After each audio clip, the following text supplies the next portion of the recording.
नमस्कार, आपल्या स्वाद्रस मराठी चॅनलवर तुमचं मनापासून खूप खूप स्वागत आहे। अशा प्रकारच्या खुसखुशीत करंजा आणि ह्या करंजा खुसखुशीत होण्यासाठी मी ह्यामध्ये काय सिक्रेट टाकणार आहे आणि त्यासाठी लागणारं परफेक्ट सारण कसं बनवायचं या सगळ्या टिप्स मी व्हिडिओमध्ये सांगितलेल्या आहेत। त्यासाठी आपला व्हिडिओ शेवटपर्यंत बघा आणि ह्या करंजा हवाबंद डब्यामध्ये 1 महिनाभर छान टिकून राहतात, अजिबात कडक बनत नाही। चला मग आपण ह्या करंजा कशा बनवायच्या ते आता बघून घेऊया। अर्धा किलोच्या करंजा बनवण्यासाठी किती प्रमाणामध्ये आपल्याला सारणाचं साहित्य लागतंय ते आता बघून घेऊया। इथे मी गॅसवर पॅन गरम करायला ठेवला आहे आणि ह्यामध्ये 2 सुक्या वाट्या खोबऱ्याच्या मी किसून घेतल्या आहेत आणि हे खोबरं हलकासा तांबूस रंग येईपर्यंत आपल्याला पॅनवर भाजून घ्यायचं आहे। जास्त लाल करायचं नाही, नाहीतर मग ते करवट बनतं। अगदी हलका रंग येईपर्यंत भाजायचं। आपलं खोबरं हलकासा लाल रंग येईपर्यंत आपण भाजून घेतलेलं आहे। हलकासा अगदी तांबूस रंग आला, या स्टेजला गॅस बंद करायची आणि हे खोबरं गार होण्यासाठी ताटात काढून घ्यायचं। पुन्हा मी गॅसवर पॅन गरम करायला ठेवला आहे आणि ह्या पॅन मध्ये 2 मोठे चमचे मी बारीक रवा टाकते आहे। अगदी 0 नंबरचा रवा आहे हा रवा देखील थोडासा भाजून घ्यायचा, जास्त भाजायचा नाही आणि इथे जाड रवा वापरायचा नाही, नाहीतर आपल्या करंजीचं सारण हे कडक होण्याची शक्यता असते। अगदी बारीक रवा वापरायचा आहे। आपल्या रव्याचा कलर हलकासा चेंज झाला आहे, एवढाच आपल्याला रवा भाजायचा आहे, जास्त भाजून घ्यायचा नाही। आणि तुम्हाला जर रवा आवडत नसेल तर तो स्किप केला तरी देखील चालू शकतो। आता हा रवा देखील ताटात काढून घेऊया। आपण ड्रायफ्रुट्सचं सारण बनवणार आहोत, त्यासाठी मी इथे अर्धी वाटी काजू घेतला आहे आणि ते काजू देखील पॅनमध्ये हलकासा तांबूस रंग येईपर्यंत आपल्याला थोडेसे भाजून घ्यायचे आहेत। ड्रायफ्रुट्स भाजून घेतल्यामुळे आपला जो कुठलाही पदार्थ असतो तो चांगला टिकतो। आपल्या काजूला देखील हलकासा तांबूस रंग आला आहे। या स्टेजला आपण हे काजू एका बाउलमध्ये काढून घेणार आहोत। आता ह्यामध्ये मी अर्धी वाटी बदाम भाजून घेणार आहे बघा, आणि तेही हलकाशा लाल रंगावर भाजायचे आहेत। आता बदाम देखील भाजून झाले आहेत आणि आता बदाम आणि काजू आपण मिक्सरला काढून घेणार आहोत। आता आपलं खोबरं आणि रवा देखील मी ह्यामध्ये टाकला होता, ते चांगलं थंड झालेलं आहे आणि आता आपण जो खोबरा आहे ना थोडासा हाताने कुस्करून घ्यायचा, थोडासा बारीक करून घ्यायचा, म्हणजे करंजी खाताना दाताखाली तो येत नाही।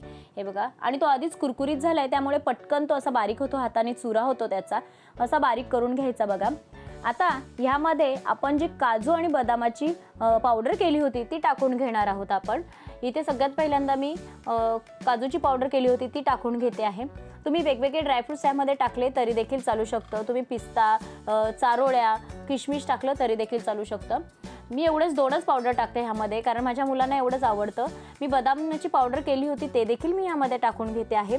आता ह्यामध्ये आपण वेलची पूड टाकून घेणार आहोत। अशी वेलची पूड मी नेहमी डब्यामध्ये करून ठेवते बघा। ह्यामध्ये थोडेसे 4-5 साखरेचे दाणे टाकायचे आणि वेलचीचे दाणे टाकायचे, म्हणजे पटकन अशी पावडर मिक्सरला फिरली जाते। त्यानंतर यामध्ये मी जायफळ किसून घेणार आहे। तुम्हाला आवडत असेल तर जायफळ यामध्ये टाका, त्यामुळे चव तर छानच लागते। नाही टाकलं तरी देखील चालू शकतं।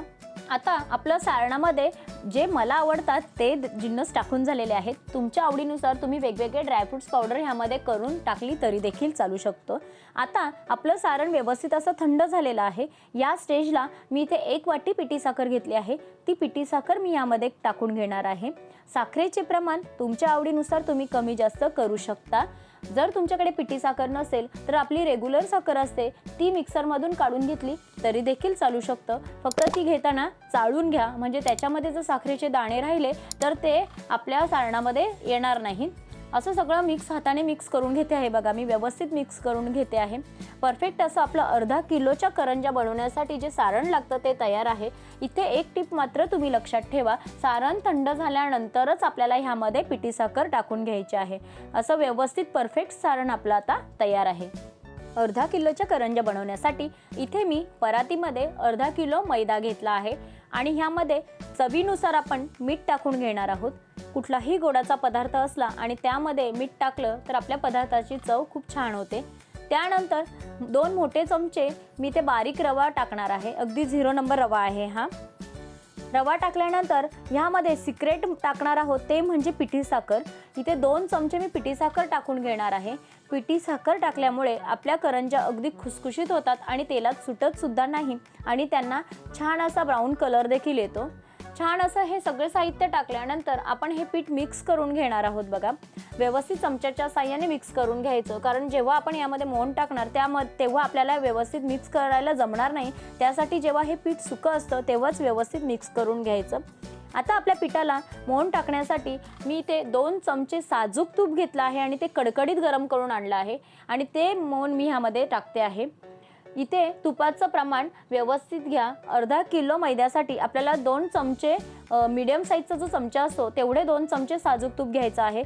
जर जास्त तुपाचं प्रमाण पडलं तर आपल्या करंज्या तेलामध्ये सुटतील आणि कमी पडलं तर कडक होतील, ही टीप नक्की लक्षात ठेवा। आता हे देखील आपण मिक्स करून घेणार आहोत। तूप गरम असताना हात टाकू नका, नाहीतर हाताला चटके लागतील।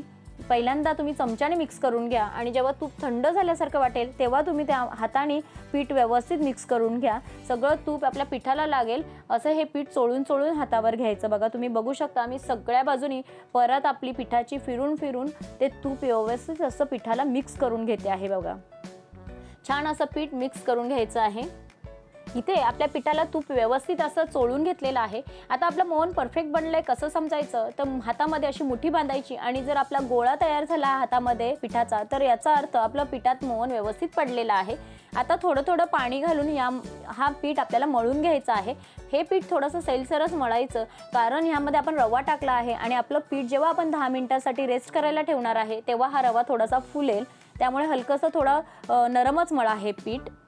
इथे आपला पिठाचा गोळा मळून तयार आहे। तुम्ही बघू शकता हलकासा हा सॉफ्ट मळलेला आहे मी, कारण जेव्हा आपण 10 मिनिटांसाठी याला रेस्ट करायला ठेवणार तेव्हा तो रवा टाकल्यामुळे आपोआप फुलणार आहे। हे बघा आता ठेवून देऊया आपण याला। 10 मिनिटं झालेली आहेत आणि तुम्ही बघू शकता छान पीठ असं मुरलेलं आहे। आता आपल्या एकसारख्या करंज्या आणण्यासाठी काय करायचं माहिती का, एक असा मोठा असा पिठाचा गोळा घ्यायचा आपल्या हातावर आणि छान असं त्याला पुन्हा मळून घ्यायचं हातावर। व्यवस्थित पिठाचा गोळा मळल्यानंतर जसं आपण पापडासाठी लाट्या बनवतो तशा लाट्या पाडून घ्यायच्या आहेत। असं व्यवस्थित मळून झाल्यानंतर आपल्या प्लॅटफॉर्मवर हलकासा त्याला असं रोल करायचा आहे। छान असं रोल करून घ्यायचं आहे बघा। त्यामुळे काय होतं, एकसारख्या करंज्या येतात आणि त्या लाट्या घेतानाही आपल्याला कमी जास्त होत नाही। असं व्यवस्थित रोल करून झाल्यानंतर एका सुरीच्या साहाय्याने या परफेक्ट अंतरावर आपल्याला कापून घ्यायच्या आहेत, लाट्या बनवून घ्यायच्या आहेत आपल्याला, म्हणजे आपल्या करंज्या एकसारख्या दिसतात आणि दिसायलाही सुंदर दिसत आहेत त्या बघा। व्यवस्थित अशा मी सुरीच्या साहाय्याने कापून घेते आहे। तुम्ही बघू शकता मी इथे एक लाटी तुम्हाला उचलून देखील दाखवते आहे बघा। अशा व्यवस्थित सगळ्या लाट्या एकाच सारख्या दिसतात आणि करंज्याही एकसारख्या बनतात। आता आपण करंजीची पहिली लाटी उचलली आहे आणि अशी सुक्या पिठामध्ये मी डिप करून घेतली आहे आणि आता ती लाटूया आपण। व्यवस्थित असं सगळ्या कडा आपण लाटून घेणार आहोत बघा। आपली करंजीची पहिली लाटी व्यवस्थित लाटून झाली आहे बघा। सगळ्या बाजूने व्यवस्थित कडा लाटून घेतलेल्या आहेत। आता एक करंजीचा साचा आपण घेणार आहोत आणि ही जी लाटलेली पारी आहे ती व्यवस्थित या साच्यावर ठेवून द्यायची आहे बघा। ही पारी ठेवल्यानंतर आपण जे सारण बनवलं होतं ते सारण आपण ह्यामध्ये टाकणार आहोत। थोडासा हाताचा सपोर्ट घ्यायचा, म्हणजे आपलं सारण आपल्या साच्याच्या बाहेर निघणार नाही। जेवढं सारण आपल्या करंजीमध्ये बसतं तेवढंच भरा, जास्त भरायला जाऊ नका, नाहीतर करंजी आपली तेलामध्ये फुटेल। व्यवस्थित असं हाताच्या साहाय्याने आपण हे सारण सेट करून घ्यायचं आहे। त्यानंतर इथे दूध घ्यायचं आहे आणि दूध सगळ्या कडाला लावून घ्यायचं। दुधामुळे काय होतं, आपली जी करंजी आहे ती व्यवस्थित चिटकते आणि तेलामध्ये फाटतही नाही। व्यवस्थित असं दूध लावून घ्यायचं सगळ्या बाजूनी बघा। आणि या साच्याचा जो वरचा भाग आहे ना, मी तुम्हाला दाखवते उचलून बघा। असा वरचा भाग आहे तो अलगद खालच्या बाजूवर ठेवायचा आणि सगळ्या बाजूनी व्यवस्थित हा साचा प्रेस करून घ्यायचा। त्यामुळे करंजी छान अशी मस्त बनते आणि ती तेलात सुटत सुद्धा नाही। व्यवस्थित दाबून घ्यायचं, अगदी हलक्या हाताने दाबायचं नाही, नाहीतर मग वरवरती आपल्याला करंजी झाल्यासारखी वाटते पण तेलात जेव्हा टाकतो तेव्हा ती सुटते। हे बघा, आणि उरलेलं जो एक्स्ट्रा पीठ आहे तो पुन्हा वापरात आणायचं बघा। छान अशी करंजी दाबून झाल्यानंतर मी तुम्हाला उघडून दाखवते बघा। पहिली करंजी आपली तयार झालेली आहे। खूप छान करंज्या होतात ह्या, नक्की करून बघा। माझा प्रयत्न एवढाच असतो की तुम्हाला अगदी सोप्या पद्धतीने आपल्या रेसिपी समजून सांगाव्यात। हे बघा, व्यवस्थित अशी करंजी आपली पहिली तयार झालेली आहे। मी तुम्हाला दाखवते बघा हातामध्ये घेऊन। खूप छान अशी करंजी तयार आहे। असे साचे मार्केटमध्ये अगदी वेगवेगळ्या डिझाईनमध्ये देखील मिळतात। जी डिझाईन तुम्हाला आवडते त्या डिझाईनमध्ये मिळतात आजकाल साचे। पहिली करंजी आपली बघा तयार आहे। अशीच आपण दुसरी करंजी देखील लाटून घेणार आहोत बघा। ही मी एक पारी लाटून घेतली आहे आणि ती पुन्हा मी तुम्हाला साच्यावर टाकून दाखवते आहे बघा। व्यवस्थित अशी ती टाकून घ्यायची आणि पुन्हा हाताच्या साह्याने थोडासा सपोर्ट देऊन सारण आपण त्या करंजीमध्ये भरून घेणार आहोत। जे नवीन शिकणारे असतात किंवा जे पहिल्यांदा ट्राय करणार आहेत त्यांना हा साच्याचा उत्तम मार्ग आहे।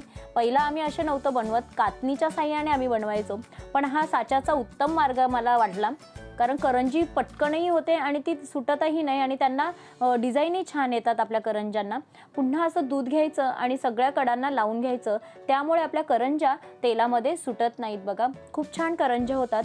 तुम्हाला जर माझ्या रेसिपी आवडत असतील तर प्लीज लाईक, शेअर आणि सबस्क्राईब करा आणि तुमच्या फॅमिली ग्रुपवर आणि फ्रेंड सर्कलमध्ये देखील तुम्ही शेअर करा आणि बाजूला जे बेल आयकन आहे ना ते प्रेस करायला विसरू नका, जेणेकरून जेव्हा जेव्हा मी नवीन व्हिडिओ अपलोड करील तेव्हा त्याचं नोटिफिकेशन सगळ्यात अगोदर तुम्हाला येईल।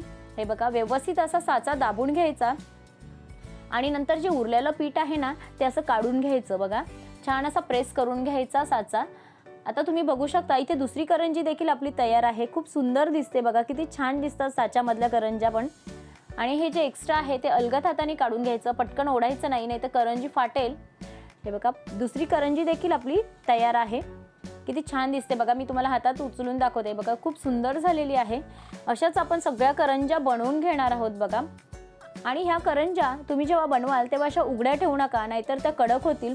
आपला एखादा रुमाल घ्यायचा आणि तो रुमाल यावर झाकून ठेवायचा आणि जेवढ्या पाहिजेत तेवढ्या बनवून झाल्यानंतर मग तेलात आपण तळून घेणार आहोत। आपली करंजी तळण्यासाठी गॅसवर मी कढईमध्ये तेल तापायला ठेवलं आहे आणि एक ताटभर करंज्या मी करून घेतल्या आहेत बघा। मी तुम्हाला रुमाल काढून दाखवते। काय होतं माहिती का, थोड्या थोड्या करंज्या करून तळल्या ना तर त्या करंज्या फुटतही नाही, कारण जास्त उशीर जर तुम्ही करंज्या करून ठेवल्या तर त्या कडक होतात आणि तेलामध्ये सुटतात। आता आपलं तेल कडकडीत गरम झालं आहे। या स्टेजला आपण गॅस बारीक करायची आणि आपल्या कढईत बसतील तेवढ्या करंज्या आपण ह्यामध्ये सोडायच्या बघा। तुम्ही बघू शकता, अलगद हाताने सोडा, नाहीतर तेल अंगावर उडेल। गॅस फास्ट करू नका, नाहीतर काय होईल, वरवरून ते करंजी शेकली जाईल पण मात्र आतमध्ये थोडी कच्ची राहील। आपल्या करंज्या व्यवस्थित अशा तळून झालेल्या आहेत बघा तेलामध्ये। आता झाऱ्याच्या साह्याने आपण करंजी उचलून त्याच्यातलं तेल गाळून मग ताटामध्ये काढूया, म्हणजे त्या तेलकट लागत नाहीत बघा। छान अशा करंज्या आपल्या झालेल्या आहेत, किती सुंदर दिसत आहेत बघा। परफेक्ट करंज्या तयार झालेल्या आहेत। योग्य मात्रा आणि परफेक्ट सारण आणि योग्य टिप्स वापरून जर तुम्ही करंज्या केल्या तर अगदी सुंदर होतात, कधीच तेलात फुटणार नाहीत बघा। पहिल्या ताटातल्या करंज्या तयार आहेत।